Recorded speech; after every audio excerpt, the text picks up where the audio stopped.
Hey, what up, y'all? Big Daddy here from Duke Southern Grill. A lot of distractions going on right now, so I'm gonna try to get this in the second take, and I have to do this over and over again. So we're doing another video tonight. Obviously, that's why y'all looking at my handsome face. So with that being said, we're doing a pho, or a Vietnamese soup. Actually, from when I researched, I don't know if this is true or not, but when I researched that pho is like the national food of Vietnam.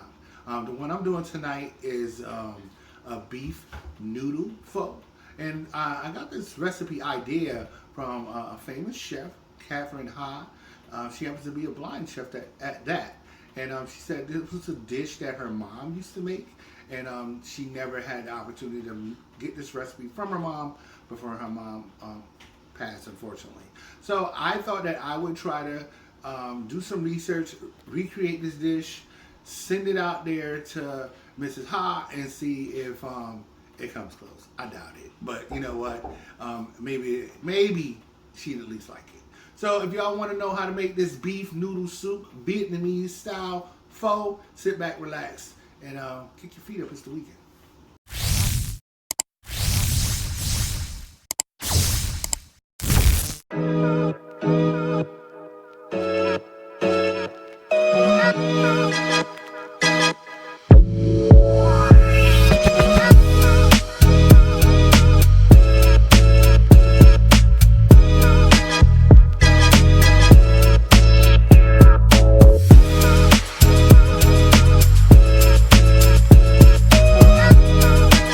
Hey, what's going on? So we are back and we're about to get this soup started. It's really, it's not that difficult to make this soup at all. There's not a lot that goes in the soup, but the flavors that come out of it is amazing and magnificent. So like I said, if you like soup, if you like beef noodle soup, just watch the video. Don't get turned off. Oh, I'm not interested in, Vietnamese style soup, whatever. If you haven't tasted it, you don't know what you are interested in. And plus, when I throw down on it and I get my stamp on it, definitely it's that good. So I did do a little bit of alterations. I'm not shying away from the authenticity of the meal, but I'm shying away from the amount of money it costs to make this meal. The primary meat that they usually put in this is brisket. Brisket is off the chain. It's retarded. It's ugly. All of those, different words that mean it's really, really, really expensive, and I was not going to spend that much money on a brisket that I saw at my local market. They do use it in the traditional dish because it does render the most beef flavor for the soup. I'm hoping the cut that I got, which was, I'm not going to tell y'all what it was, but it wasn't as expensive, but I'm hoping that it does give me that same flavor. Also the bones that I'm using, I got a couple of pounds of meat on bones, and I got a couple of pounds of beef neck bones. The meat on bones I use were the beef rib bones.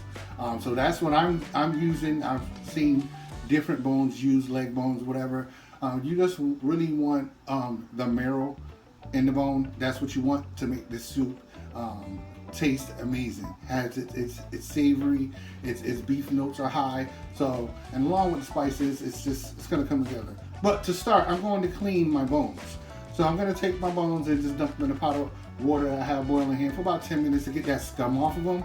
I'm not gonna show that part. It's disgusting and full of, right?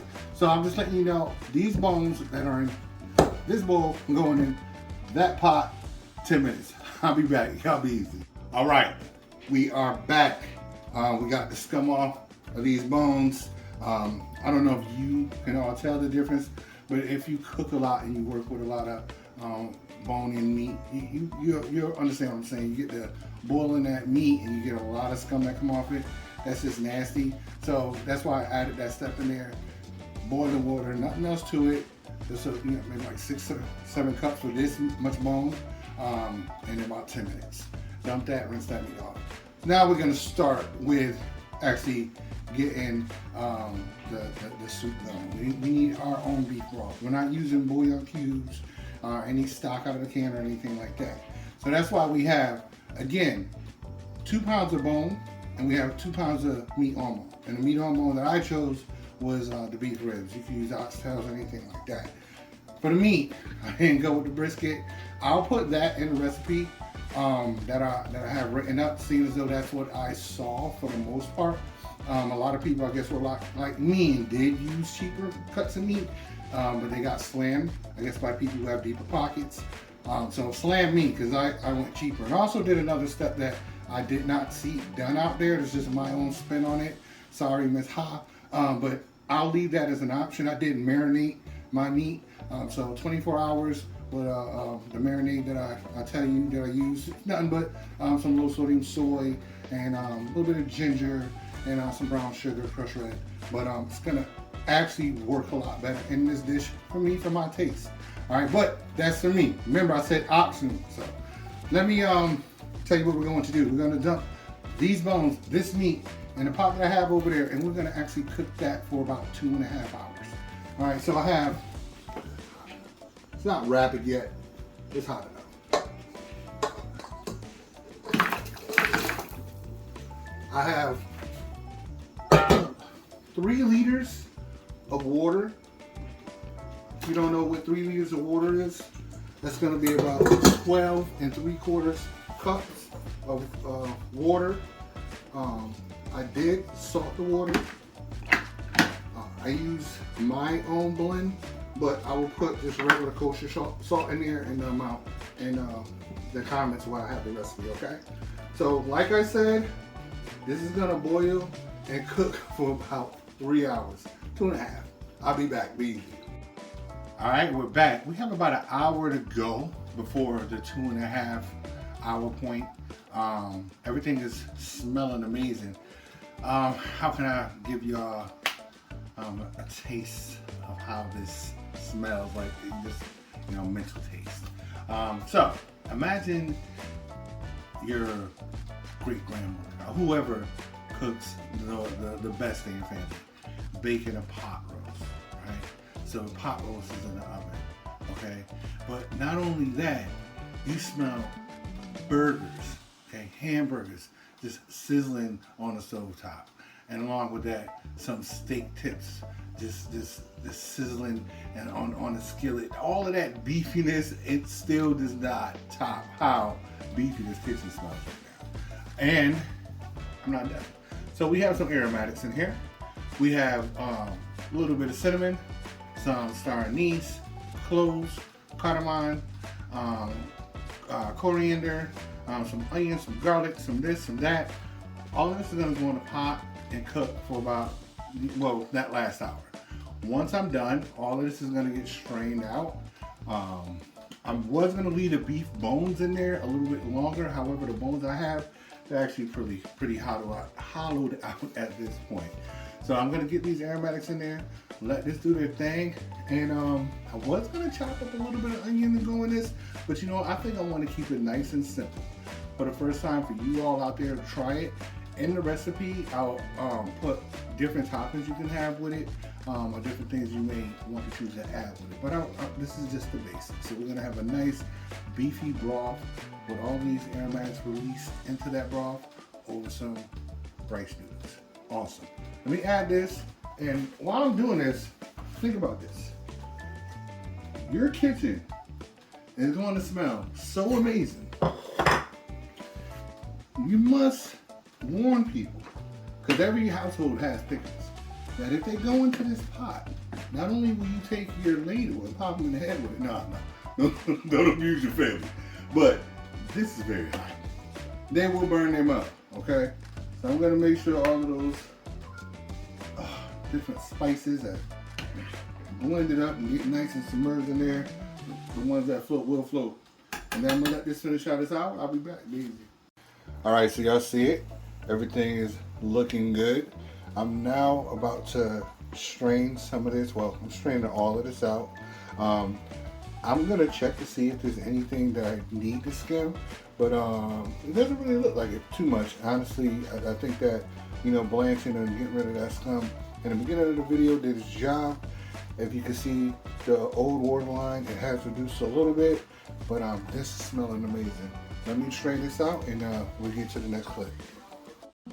Hey, we are back. This is cooled down. The meat that I strained. And I don't want to throw this out. It's a lot of meat, a lot of money. And I'm not putting it into the soup. And for all of my fellow people who eat beef soup the way that we eat it here in the States, I know you're like, what are you talking about? So the Vietnamese pho or soup, beef soup, they don't leave the meat that was used to make the stock in the soup. No, they remove that. And some people throw it away. Some actually come up with creative ideas. So what I'm going to do with this meat is I'm going to shave it up really quick, get it nice and thin, and then for another day, maybe Wednesday or so, I'm gonna caramelize it along with some carrots and onions and have it over some sticky rice. If you're not going to use it immediately, vacuum seal it or put it in whatever freezer safe container or bag that you have and use for another day, because you don't, like I said, you don't want to waste all this meat. It's a few pounds of meat. So this will show you really quick what I'm doing here. Just want to cut away any of the extra fat. If you like it, that's on you. And then, nice sharp knife. Let the knife do the work. Nice and thin. It's gonna shred pretty easily. It's been boiling for over 3 hours. And then just keep this up until it's all done. And then that's what I'm gonna be on until I get back. Really easy.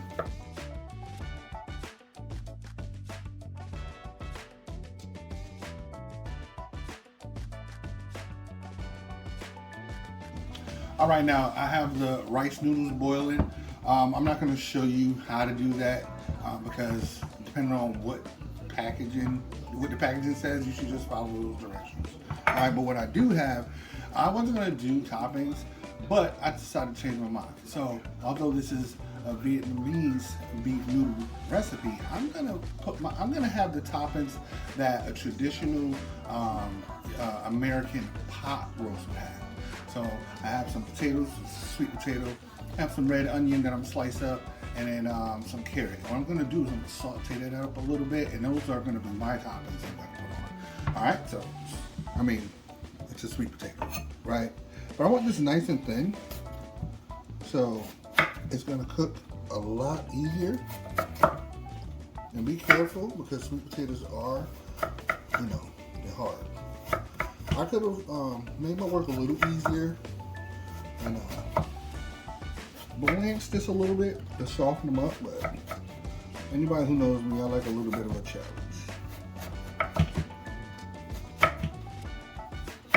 And if your knife is sharp, it's gonna do the work for you. That butt end, I'm not gonna keep that.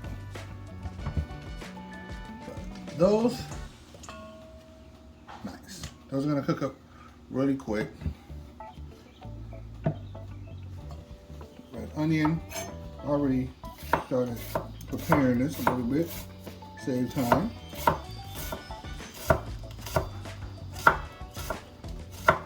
Nice and thin. And like I said, this is something that I'm doing. This is not traditional,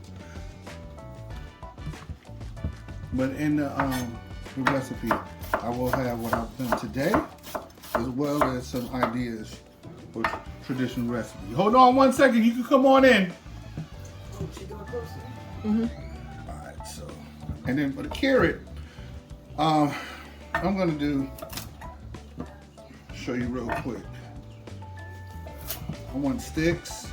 Now I don't feel like paying for them to turn these into sticks. I'm doing myself.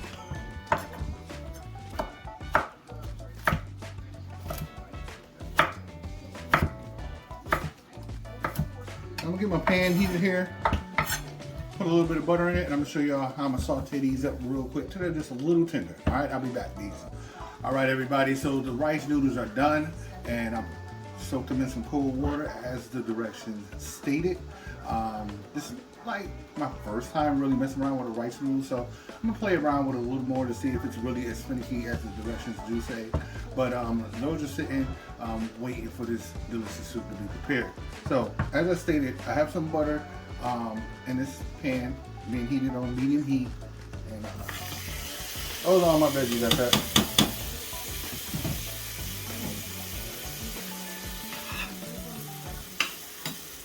So what you want to do, especially because you have the potatoes and the carrots in here, even though they're sliced thin, just get this as flat as possible. And what I did, because I don't like anything to be boring, everything has to have its own components. So I add a little bit of nutmeg and a little bit of soy to those just to bring similar flavors to the dish. Even though these are a topping, I still want to keep things kind of tight and uniform. That's just the way I am. And I'm going to let these cook probably about 8 minutes until the onions are almost all the way translucent. Like I said, I don't want them droopy and mushy. I do want them to look presentable. So I'm going to let this finish up and I'll show y'all what it looks like when I get back.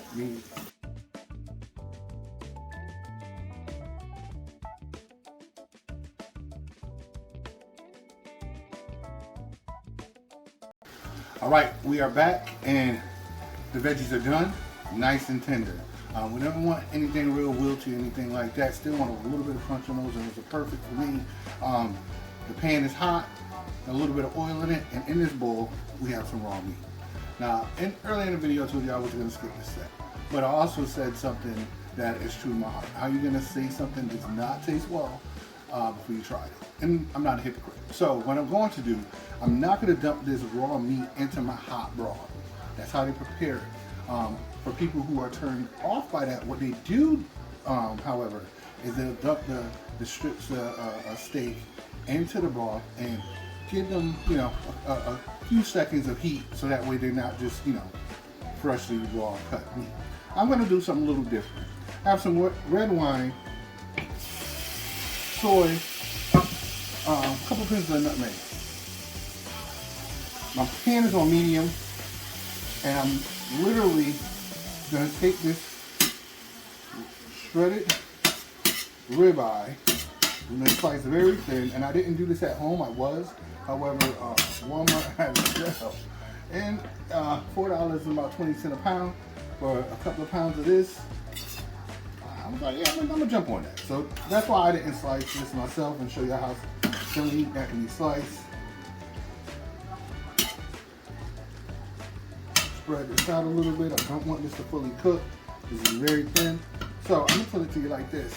By the time I finish this statement, I'm gonna remove this off the heat. I want y'all to know something. We're done. This is it.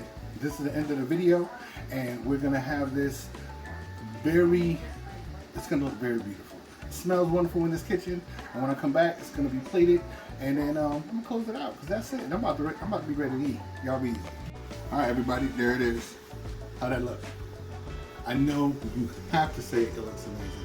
Even if you've never tried this before and don't know what the flavor components are, just the look, you have to say it looks delicious, ready to eat, ready to enjoy. The only thing I'm missing is my son loves Asian cuisine, and so years ago I taught him how to use chopsticks. So now everything he wants to eat, he wants to eat with chopsticks. So all my chopsticks are missing. So I'm a little upset right now because I wanted that with this finishing shot, but it is what it is. We have the rice noodles. We have the stock that was made from boiling down big hunks of beef and bone on, meat on bone and leg bone and all of that stuff just flavored up that pot along with some spices. I might try this with another spice blend. In Asian markets you can find 5-star spice, which actually carries a lot of spices I use today. Might just be a little less work for myself, but I have to try it first. With the toppings I did decide to go with, this is going to be a wonderful lunch. Hey, I hope you try this at home. Mrs. Ha, thank you for the idea. Until now, I've not heard of this dish, and I've been living a long way, so I know all together it's going to taste fantastic. Yo, y'all know what I'm about to say, right? It's a crazy world out there. Do y'all thing, but be safe and be easy.